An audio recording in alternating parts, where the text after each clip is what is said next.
With that being said, I think the business is amazing. I think it's really profitable, but it's definitely a lot more active than your traditional snack and pop vending machine business.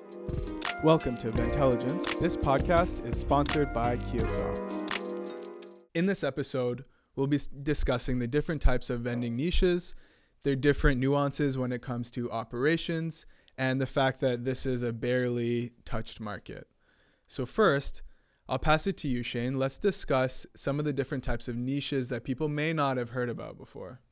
Absolutely. So when it comes to vending, there's different niches. So there's ice cream, there's the claw toy machines, coffee, PPE, essential items, pizza, cotton candy, etc.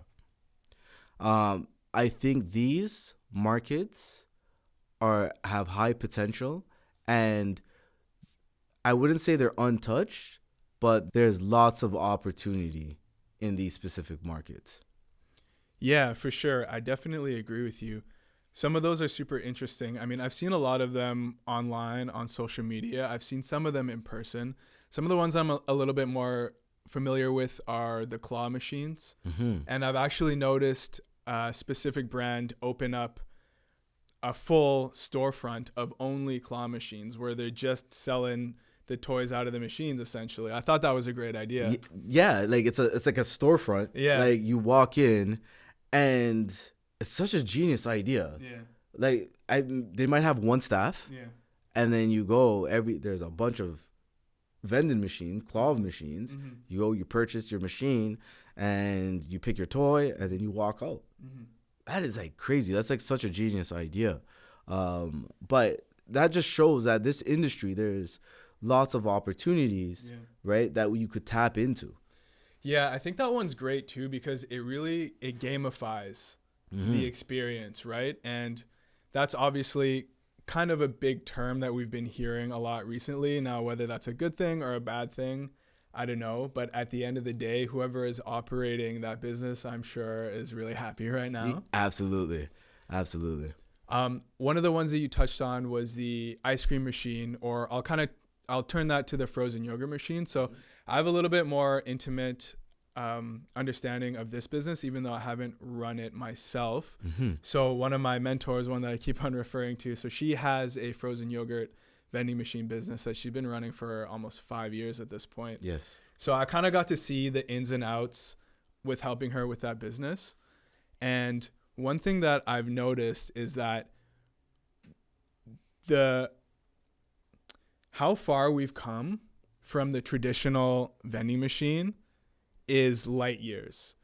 Her machines are so cool. They light up. They've got this cool robotic arm that swings around, and it fills them with all these different flavors of frozen yogurt. You can put toppings in there. It also has a full back-end system where you can manage all your inventory. And you can even give people discount codes and things like that. So I thought that was super cool. One of the drawbacks to that business, though, is that there is a lot of maintenance required. And even more so than some of the other specialty food-based businesses like cotton candy, for example. With her machines, they're refrigerated. So they obviously require special electrical. They require a deep clean multiple times a week if you're selling as much product as you should be. And they also require special parts, obviously. So you have to order the special parts from the manufacturer too. You have to import all the product and stuff.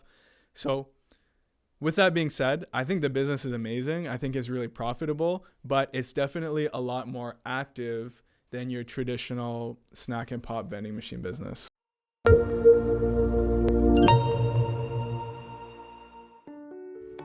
Transform your vending experience with Kiosoft's all-in-one solutions. From compact to full-size machines, we have the ideal solution for every need. Every machine comes equipped with our Ultra Series payment readers, offering versatile payment options, a sleek LCD touchscreen display, and effortless integration. Along with Kiosoft's back-end management system, you get remote inventory tracking, real-time data analytics, comprehensive reporting, and much more, all from a single platform. Check it out.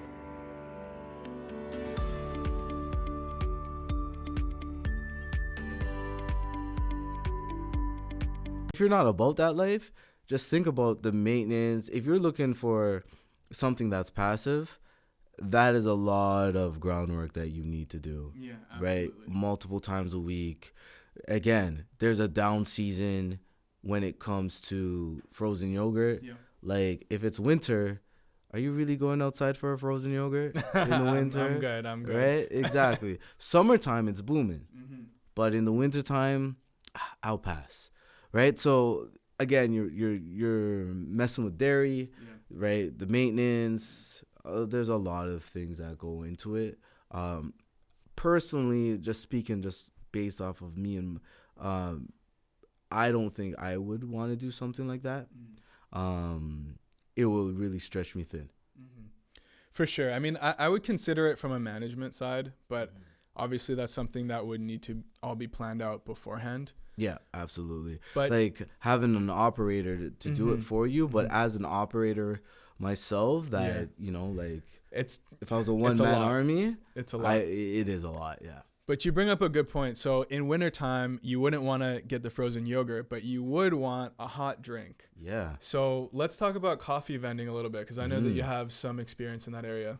Yeah, absolutely. So coffee, right? I love it. There's multiple ways to make revenue from your coffee machine. So aside from consumption, there's good profit margin from your service fee, right? Because unwritten rule, when you place a coffee machine, there is a service fee that needs to be paid. And that service fee is usually larger than just your typical traditional vending service fee. And there's a couple ways you could do coffee. You could charge a service fee plus consumption per cup. So invoicing the company directly. So invoicing the company directly, right, on a monthly basis. Or you could do a service fee and then consumption per use. So when I mean consumption per use is you have your vending machine and you charge, I don't know, maybe $1.50 for a coffee, and then you charge maybe $1.75 or $2 for your specialty, so your frappuccinos, your hot chocolates, espressos, etc.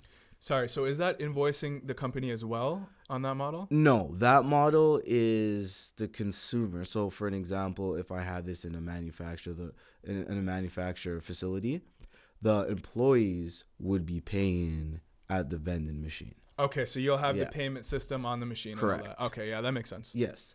But the company still pays you a service fee. Okay. Because I'll let everybody know, the viewers know, when it comes to coffee machines, it's a weekly service at minimum. Yeah. Right? Like, you need to go there as an operator to clean the machine, make sure the machine's working. Because typically, people use coffee machines more than they use your traditional vending machines. Yeah, I mean, that makes sense, especially if the company is being invoiced for it and it's free for the employees, right? Correct. So when you look at that type of payment system of when it's free for the employees and the organization is being invoiced for it, you have to go there like weekly because everybody loves coffee. So it's mandatory to be there at minimum once a week, maybe twice. Yeah, that makes a lot of sense. And that kind of ties in nicely with the next point, that if you're a snack and pop vending machine operator, well, in general, in business, there's two ways you can grow a business, right? There's horizontally and there's vertically. Now, what does that mean? When you're growing a business horizontally, it means that you're getting more locations. When you're growing a business vertically, it means that you are increasing your revenue per location. And so how do you do that in vending? Well, one of the ways is to get into coffee vending in addition to snack and pop vending. In that way, you can actually streamline your business, make it more efficient because you're having less travel time between multiple locations. Is that how you found it when you were scaling your coffee business? And do you have any locations right now that are snack and pop and coffee? Ava Water is an ultra refreshing relaxation drink that helps you chill, reset, and stay on top of your game. Sit back and relax. I have a few locations that are coffee and your traditional snack and pop. Now, I visit those locations on a weekly basis because just for the sole purpose of maintaining that coffee machine. And this is where the streamline of revenue comes in, because those locations, right? It's important to be a key account manager because those locations are paying you a service fee for your coffee machine. Now, going there, servicing the coffee machine, making sure it's good, and then obviously your typical traditional vending machine. And you could also expand from that also by adding water services to that location. Nice. Yeah, that's a good point, actually. I hadn't even thought about that. But yeah, I have heard of some operators who do provide the water and the coffee together. So that's a key tip right there as well. Yeah, and this is a good way, like you mentioned, to expand your business and, scale vertically versus horizontally, because horizontally you're burning more mileage and gas when it comes to your vehicle and your vehicle maintenance. Of course. This way you're just only worrying about your one location and really scaling your business. Of course, yeah. So yeah, I mean, let's get back to the specialty vending a little bit, or more of the specialty and amusement sides of things. So you and I have both partnered with a cotton candy vending machine. Oh yeah. That we recently had placed, and thankfully it's doing pretty well so far in this first month. Yeah. So I guess I'll talk a little bit about that and kind of what that was like. So we got a cotton candy machine placed in a mall in and around the GTA. We sourced the machine from a manufacturer in the States. That whole process took about 30 days for the actual machine to come in. But actually getting the machine placed in the mall, it took about 4 months. And that's the thing when it comes to specialty vending, is that the lead time to get your machine placed is a lot longer than with a traditional snack and pop vending machine business. So you really need to make sure that you have your things in order. You need to have your business in order, your branding, your insurance. Yeah, that's a big one. That is a big one. Yeah. And these machines require specific insurance. And then when you're getting into the types of locations that require specialty vending, like a cotton candy machine or like a mall for that matter, you need to have a specific kind of insurance that they're going to dictate to you. Absolutely. And, I made some mistakes along the way that I won't make again. But yeah, it's just making sure to have all of those things set up beforehand. But yeah, I mean, I'm really happy with the way it went. I'm really happy with the way that the launch event went. Yes. And so, yeah, looking forward to placing some more with you. Yeah, absolutely. And like one thing I want to touch on here, like as a punchline, it's very important to make sure, especially if you're going to be scaling your business, to have insurance, right? Like it's very, very important. It doesn't matter if you have small accounts, large accounts, or anything. Always make sure you have insurance. 100% agree. So there is another opportunity, I believe that's a pretty big opportunity in vending niches that we haven't touched on yet. And that's actually in industrial vending. Now, what is industrial vending? Well, when you go to a factory, a lot of the times they are going to have a stocking section for their employees for their PPE and for other smaller items like nuts and bolts, for example, that they may or may not be using on the floor. Some places just have an honor system. Some places have somebody signing them out. And I've even seen 1 or 2 factories that actually have a vending machine supplying those items to their employees. I think that this is one of the largest untapped markets in vending. And you know how I know that is because Amazon actually just launched a bunch of industrial vending machines in the States. This just happened like within the last year. So if Amazon's looking at it, you guys should be looking at it too. That's absolutely correct. And this is a good way to expand vertically.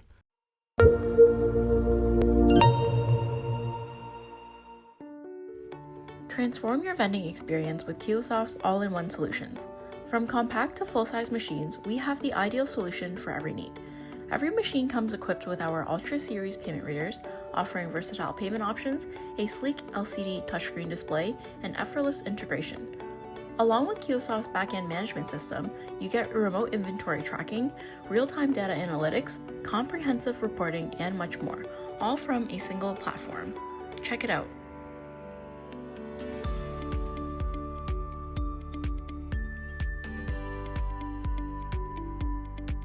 You bring up a great point. Hopefully you're already doing the snack and pop at the factory. You're already doing the coffee, and then you can expand vertically to add an industrial vending machine that they can place their personal protective equipment in the machine, or PPE, and anything else that they might need in the course of their daily jobs. So yeah, I really think that industrial vending has a great chance for success. And, if you are interested in that, please reach out and perhaps we can have a conversation about it. Yeah, or you can even secure them a location. Absolutely. So tying something back to what you mentioned earlier, as we forgot to mention this in the operations episode, but let's kind of dive a little bit deeper into why insurance is so important for your business. Absolutely. So now, when we enter locations, we're entering as a separate entity, as a vending business. We're not a extension of that specific organization. So if anything happens with our machines, we're liable. So if it causes a fire, electrical outages, floods, or if anything happens at that organization that affects our machines, we need to have insurance to back us up. So that's why it's very important to have, and I could go through other reasons, and right, there's plenty of other reasons why you need insurance, but you just want to protect your asset, right? The vending machine is your asset. If God forbid, if the vending machine does any type of physical damage to that establishment, you want to make sure that you're covered. Yeah, for that, and then also to the customer, right? Let's say somebody gets a product out of your machine, they eat it, and they get sick. Yes. So you want to make sure that you're covered for that as well. Absolutely. Hopefully, we're putting all fresh products in there, but you never know. It could be on the distributor side. Yeah, exactly. So yeah, I think that's a very good point as well, and something that people definitely need to keep in mind. And I think to touch on that even more in terms of operations is making sure that you actually have a proper legal business setup. It doesn't necessarily have to be a corporation. Yeah, it could be a sole proprietorship. But a sole proprietorship for sure. And I don't necessarily recommend a corporation right off the bat, just because they have a lot of costs, a lot of administrative costs. Yes. But a sole proprietorship, and you can get a business bank account, you can have your business name registered. I think that would be more than enough for anybody getting started in the industry. Yeah, absolutely. Because usually majority of people come in this industry as like a side hustle. Yeah. And then when you come in as a side hustle, like you could start off small, like, get your bank account, get your business name, and have your account set up, get a good accountant. You know what I mean? You need all those things to help you out. Yeah, I absolutely agree, especially the point of getting an accountant, and even seeing if they're able to do some of your bookkeeping as well. Cause like, I know I hate bookkeeping. Oh gosh. Yeah. And I think that's kind of the entrepreneur's thing, right? It's like, we're always go. Yeah. Who really wants to sit down and look at a bunch of spreadsheets all the time, right? Exactly. And entrepreneurship, like this journey, you wear different hats. Yeah. You're the accountant, you're the director of operations, the director of sales, you're the specialist, you're the technician, you're the operator, you're everything. So, For sure. Well, I think that pretty much wraps it up for the specialty vending businesses. If you guys have any specialty vending businesses you come across and you want to send us some to look at, I'd be happy to see them. Yeah. I love to see new vending machines in the industry. Yeah, absolutely. Any ideas, any of that stuff, feel free to reach out. So again, thank you for tuning in to Vendtelligence. Thank you to our producers and crew in the back here. Thank you to our sponsors, Keelsoft and Ava Water. Subscribe to Vendtelligence anywhere you get your podcasts. Follow our social media accounts at Vendtelligence on Instagram, at Conscious Cravens Vending on Instagram, and Kayin.pepper on Instagram. Thank you, and tune in to next time.